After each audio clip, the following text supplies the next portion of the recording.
کہ حضرت عیسیٰ کا انتخاب ہوا ہے نانا کے ذریعے سے، تو یعنی نانا کے ذریعے سے نواسوں کو منتخب کیا جاتا ہے۔ اور اگر عمران سے مراد حضرت ابو طالب ہے، کیونکہ حضرت ابو طالب کا نام بھی عمران، حضرت ابو طالب کی کنیت ہے ابو طالب، سب سے بڑے بیٹے طالب، دوسرے بیٹے حضرت عقیل، تیسرے بیٹے حضرت جعفر، سب سے کم سن بیٹے حضرت علی، اور پھر ان کے بعد ایک بہن حضرت ام ہانی، 4 بھائی 1 بہن۔ وہاں اگر مراد حضرت ابراہیم، آل عمران سے مراد حضرت ابو طالب ہے، تو ابھی حضرت ابو طالب کی پوری نسل کو اللہ نے منتخب کیا ہے، پوری نسل حضرت ابو طالب کی منتخب ہوئی ہے، حضرت ابو طالب کا پورا خاندان منتخب ہوا ہے۔ ممکن ہے کوئی بچہ کہے کہ مولا علی کی نسل میں امامت آئی ہے، پورا خاندان کیسے؟ حضرت عقیل کو کیا کہیں گے، حضرت جعفر کو کیا کہیں گے؟ تو کربلا کے میدان میں سارا خاندان کٹا ہی ابو طالب کا ہے۔ وہ حضرت عقیل کی اولاد ماری گئی، حضرت جعفر کی اولادیں ماری گئی، اور حضرت علی کی اولاد شہید ہوئی، یعنی 72 میں 58 شہید جو ہیں وہ حضرت ابو طالب کے پوتے پڑ پوتے ہیں۔ کہ ہم محاورتاً کہہ دیتے ہیں، ہم خطیب حضرات، ہم بولنے والے یعنی شاعر حضرات شعر میں کہہ دیتے ہیں کہ بنی ہاشم کربلا میں شہید، بنی ہاشم شہید نہیں ہوئے کربلا میں، بنی ابو طالب شہید ہوئے، کیونکہ حضرت ہاشم کے تو 10 بیٹے تھے، حضرت ہاشم کے 10 بیٹوں میں ایک بیٹے حضرت عبداللہ ہیں، حضرت عبد المطلب ہیں، حضرت عبد المطلب کے 10 بیٹے تھے، ان میں سے ایک بیٹے حضرت عبداللہ ہیں، ان میں سے ایک بیٹے حضرت ابو طالب ہیں۔ حضرت عبداللہ کی بھی ساری نسل کربلا میں قربان نہیں ہوئی ہے، بلکہ حضرت ابو طالب کی ساری نسل کربلا میں قربان ہوئی۔ جتنے بیٹے پوتے، آل عقیل، آل جعفر، آل علی، امام حسین، 58 شہید ہیں کربلا میں، شہدائے بنی ہاشم جنہیں ہم کہتے ہیں، در حقیقت وہ شہدائے بنی ابو طالب ہے۔ تو اگر حضرت ابو طالب مراد ہیں تو وہاں بھی حضرت ابو طالب۔ اچھا، اس آیت کا حسن بڑا عجیب ہے، اس آیت میں ذرا دیکھیے، ارشاد ہو رہا ہے ان اللہ اصطفیٰ آدم وآل ابراہیم وآل عمران علی العالمین ذریۃ بعضھا من بعض، اور ہم نے بعض کی اولاد کو بعض کی اولاد بنا دیا۔ یہ کہاں ہوتا ہے؟ یہ کب ہوتا ہے؟ یہ کہاں ہوتا ہے کہ کسی کی اولاد کسی اور کی اولاد ہو جائے؟ جس کی ہے اسی کی رہے گی نا، مگر قرآن کہہ رہا ہے کہ ہم نے بعض کی اولاد کو بعض کی اولاد بنا دیا۔ تو حضرت ابو طالب کے بچے ہیں، کہلا رہے ہیں حضرت عبداللہ کے، میں اور لفظ بہتر کر دیتا ہوں، بیٹے ہیں علی کے، کہلائیں گے محمد مصطفیٰ کے۔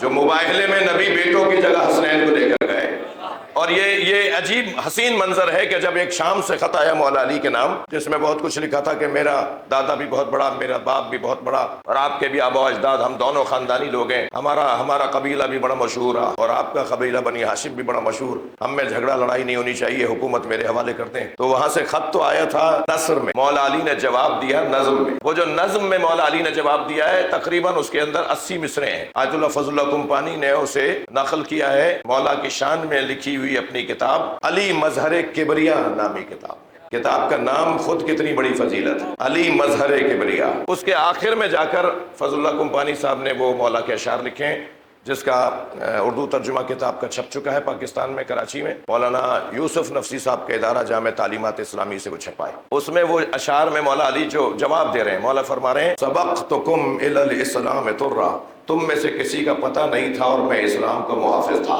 مقرن بالنبوۃ بطن امی، میں نے ماں کے شکم میں نبی کا کلمہ پڑھا۔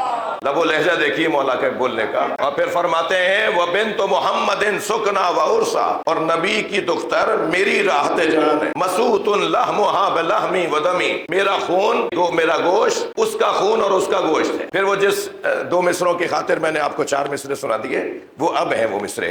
مولا فرماتے ہیں وَسِبْتَ أَحْمَدٍ وَلَدَيَ مِنْهَا، میں نبی کے 2 بیٹوں کا باپ ہوں۔ صلوات پڑھیں ذرا نبی اور آل نبی۔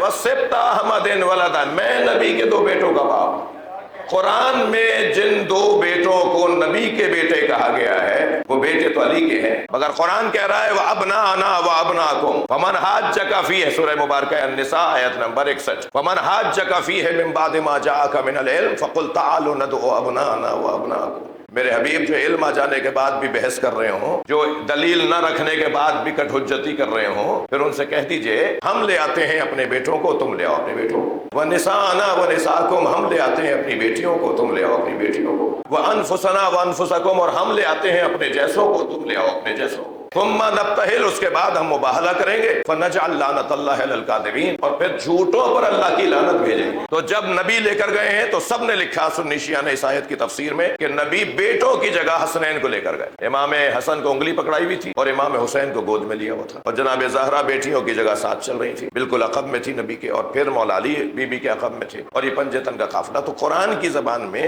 حسنین نبی کے بیٹے ہیں، اور ادھر دوسری آیت یہ کہہ رہی ہے کہ ہم نے بعض کی اولاد کو بعض کی اولاد بنا دیا۔ تو اولاد مولا علی کی ہیں، کہلائیں گی محمد مصطفیٰ۔ سادات آل علی ہے نا، سادات آل زہرا ہیں، آل فاطمہ ہیں۔ سادات آپ تشریف فرمائے، سادات آل فاطمہ ہیں، لیکن آل رسول کیوں کہلاتے ہیں؟ آل رسول اس لیے کہلاتے ہیں کہ اللہ نے سادات کو آل رسول بنایا، بیٹی کی اولاد کو نبی کی اولاد بنا دیا۔ اولاد اور پھر اولاد بھی، حضرت نوح کی اولاد کا انتخاب نہیں ہوا، حضرت ابراہیم کی اولاد کا انتخاب ہوا، حضرت عمران کی اولاد کا انتخاب ہوا۔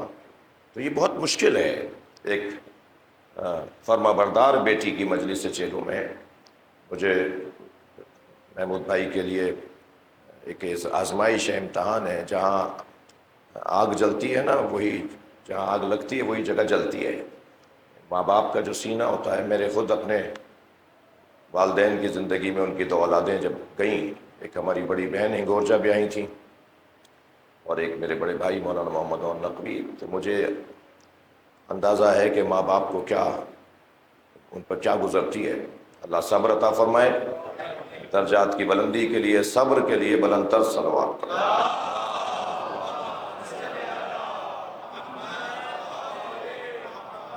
تو ایسی آزمائشیں، اصل مضمون یہ تھا کہ ایسی آزمائشوں کا سامنا انبیاء کرام کو، اور مگر ان ساری حضرت ایوب کے ساتھ کیا ہوا، کتنی مصیبتوں کا سامنا حضرت ایوب کو کرنا پڑا، مگر حضرت ایوب اور صبر ایوب تو محاورہ بن گیا نا، استعارہ بن گیا۔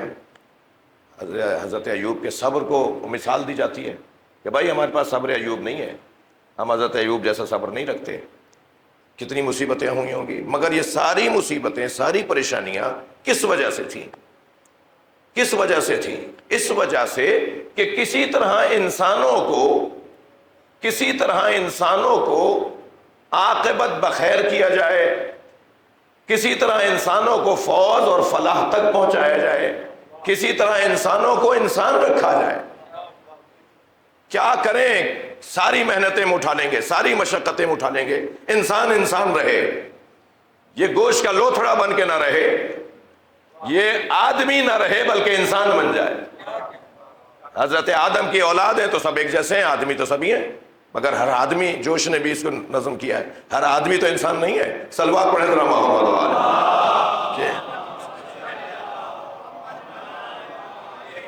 یہ جو آدمیوں کو انسان بنانے کا کام ہے اور انسان رکھنے کا کام ہے، یہ کام تھا نبیوں کا کہ جاؤ جا کر انہیں انسان رکھو، ہم نے انہیں انسان بنایا تھا، یہ کام ہے۔ مولا علی نے انبیاء کی بعثت کا جو پورا خطبہ ہے مولا علی کا نہج البلاغہ میں، کہ انبیاء کو اللہ نے مبعوث کیوں کیا ہے، اس میں خود حضرت یہی فرما رہے ہیں کہ کیوں بھیجا تھا۔ 3 باتیں بتائیں حضرت نے کہ ان 3 باتوں کی بنیاد پر اللہ نے نبیوں کو مبعوث کیا ہے۔ ان میں سے ایک چیز فرمایا، وَيُثِيرُ لَهُمْ دَفَائِنَ الْعُقُولِ، نبیوں کو اللہ نے بھیجا اس لیے تاکہ جو عقلوں پر گرد جم جاتی ہے اسے صاف کریں، تاکہ عقل کام کرنا شروع ہو۔ جو چیز پہلے سے صحیح ہے وہ انہیں پتا ہے کیا صحیح ہے، مگر یہ ماحول کی گرد، ماحول اور حالات سے متاثر ہو کر صحیح اور غلط میں فیصلہ نہیں کر پاتے۔ لہٰذا نبی آئیں گے، ان کی عقل کو کارگر بنائیں گے، ان کی عقل کو کارآمد بنائیں گے، یہ مقصد، تاکہ یہ سب انسان رہیں اور آخر میں جا کر فوز پائیں، فلاح پائیں، کامیاب ہوں، آخرت ان کی اچھی ہو، آخر ان کا اچھا ہو، انجام ان کا اچھا ہو۔ یہ اصل ہدف اور اصل مقصد۔ البتہ اس میں کم سے کم فوز اور فلاح اور کم سے کم کامیابی کا جو معیار اور کسوٹی ہے وہ ہے جنت، زیادہ سے زیادہ نہیں ہے۔ وہ جنت پانا زیادہ سے زیادہ مقصد نہیں ہے، یا لفظوں کو بہتر کرتا ہوں، ہماری اور آپ کی اللہ نے قیمتیں رکھی ہیں، ہمیں اللہ خریدنا چاہتا ہے، اور اللہ خریدے گا اسے جو اپنا وزن بڑھائے گا، جو اپنی قیمت بڑھائے گا۔ اللہ ہر ایک سے تو خریدتا نہیں ہے۔ وَمِنَ النَّاسِ مَن يَشْرِي نَفْسَهُ ابْتِغَاءَ مَرْضَاتِ اللَّهِ، مجھے حاشیے میں رہنے کا، حاشیے میں جانے کا خوف ہو رہا ہے، مگر ایک بات آئی ہے، اس کو لے لیجئے مجھ سے آپ۔ وَمِنَ النَّاسِ مَن يَشْرِي نَفْسَهُ ابْتِغَاءَ مَرْضَاتِ اللَّهِ وَاللَّهُ رَءُوفٌ بِالْعِبَادِ، کچھ لوگوں سے اللہ ان کے جانوں کو خریدتا ہے اور ان کے بدلے میں انہیں اپنی مرضیاں دے دیتا ہے، یعنی ان سے جان لے لیتا ہے ان کی، اب ان کی جان اپنی نہیں ہے، انہوں نے تو دے دی اپنی جان، اب اس کے بدلے میں وہ ان کو مرضیاں دے دیتا ہے کہ جو میں چاہتا ہوں وہ تم چاہتے ہو، اور جو تم چاہتے ہو وہ اب میں چاہتا ہوں۔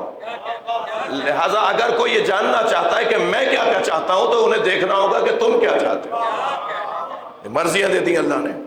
ایسے ہی قرآن مجید میں اور جگہوں پر بھی بیچنے اور خریدنے، تو اس میں جب مولا سے پوچھا گیا مولا